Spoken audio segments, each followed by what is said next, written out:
हमले में रावलपिंडी स्टेडियम तबाह हो गया है। ड्रोन हमले में ये रावलपिंडी का जो स्टेडियम है वो तबाह हो गया है और हमले के बाद पीएसएल का मैच जो था वो भी रद्द हो गया है। आज पाकिस्तान के कई शहरों में इस समय जो है वो ड्रोन के हमले हुए हैं और कल रात से ही ये चल रहे हैं, लेकिन पाकिस्तान ने भारतीय शहरों में 15 शहरों पर एक तरीके से हमला किया, उसको नाकाम कर दिया गया S-400 air defence missile system के जरिए।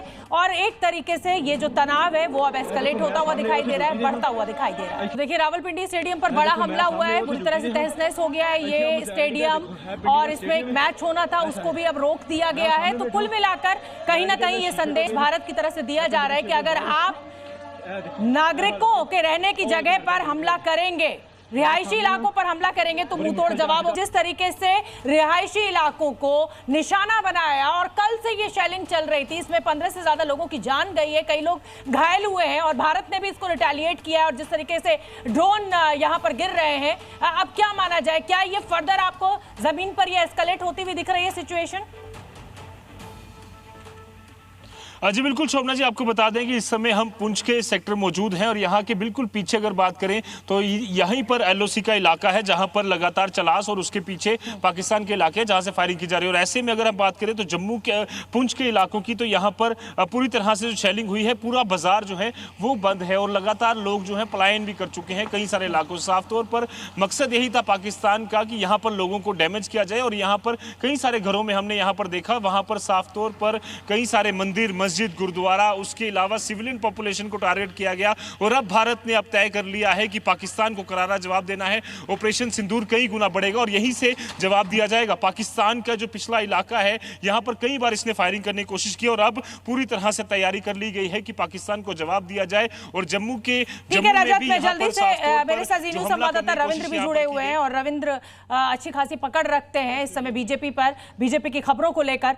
रविंद्र मुझे बताइए, ये जो एस्केलेशन हो रहा है, क्या भारत ने अब ये मन बना लिया है कि ऑपरेशन सिंदूर जो है वो और विकराल होगा और आगे सेना बढ़ेगी? क्या खबर मिल रही है? जो बिल्कुल शोभना, जो जानकारी मिल रही है ऑपरेशन सिंदूर का ना फेज 1, फेज 2, फेज 3 कुछ नहीं, ऑपरेशन सिंदूर कंटिन्यू है। और सरकार का ये साफ तौर कहना है जो कि हमने केवल आतंकियों को हमला किए जो पहलगाम पर किए थे उनको जवाब दिया है, उनको नेस्तनाबूद किया, लेकिन पाकिस्तान हमारे सिविलियन पर कर रहे हैं अटैक। 16 सिविलियन को उन्होंने हत्या कर दी है और हमारे 15 शहरों पर अटैक किया। वो 15 शहरों में आदमपुर जैसे बड़े जो हमारा बेस है वहाँ पर, यानी हमारे जो मिलिट्री इंस्टॉलेशन है वहाँ पर अटैक कर रहे हैं। यानी पाकिस्तान खुले तौर पर युद्ध की घोषणा अपनी तरफ से कर दी है, जबकि हम अब सिर्फ और सिर्फ रिटेलिएट कर रहे हैं उनको। उनके एयर डिफेंस सिस्टम को खत्म किए हैं, उनके रावलपिंडी में, उनके कराची के एयर डिफेंस सिस्टम को खत्म किया। लेकिन अगर रात तक पाकिस्तान इस हरकत को बंद नहीं किया तो भारत के तोप के जो तोप है वो खुल जाएंगे। यानी सरकार का साफ तौर कहना है कि हम उसको वैसा जवाब देंगे कि पाकिस्तान 65-71 से भी करारी हारना पड़ेगा और पता नहीं पाकिस्तान का ये भूभाग जो अभी मौजूदा है वो बरकरार रहेगा या नहीं रहेगा। रविंद्र, मैं आपके पास आऊंगी और मेरे साथ कर्नल मयंक चौबे जी जुड़े हुए हैं। मयंक चौबे जी, भारत ने सिर्फ और सिर्फ जो टेररिस्ट के अड्डे थे, आतंकवादी ठिकाने थे, उनको निशाना बनाया।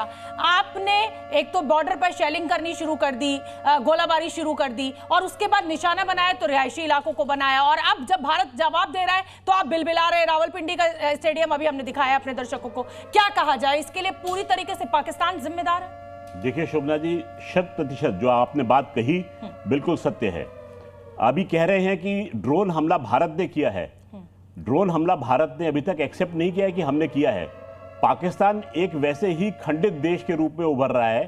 बलोच उसके खिलाफ हैं, सिंधी उसके खिलाफ हैं,